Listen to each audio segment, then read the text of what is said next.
Punjab super Kings అసలు ఓటమి ఎరుగదు అనుకుంటే రాజస్థాన్ రాయల్స్ మొన్న ఓటమి రుచి చూపించింది.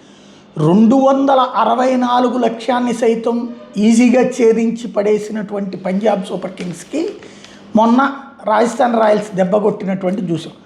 నిన్న జరిగినటువంటి మ్యాచ్లో మాత్రం సన్ రైజర్స్ అయిపోయింది అనుకున్నారంటే ఏకంగా 244 పరుగులు అంటే ఇక సాధ్యం కాదు.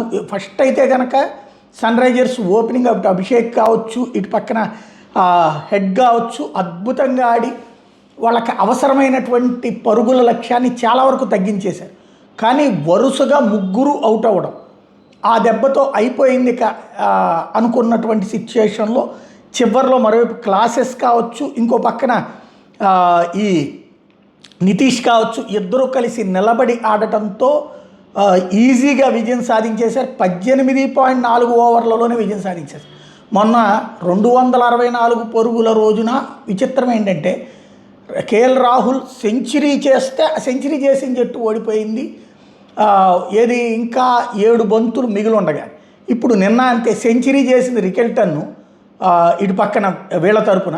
తీరా చూస్తే ముంబై ఇండియన్స్ తరపున చేసిన రికెల్టన్ సెంచరీ వృధా అయింది.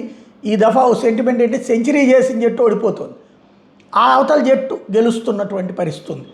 అద్భుతమైనటువంటి ఆట తీరుతో విజయాలు సాధించిన ఐపీఎల్ ఈ దఫా సంచలనాలు నమోదు చేస్తోంది.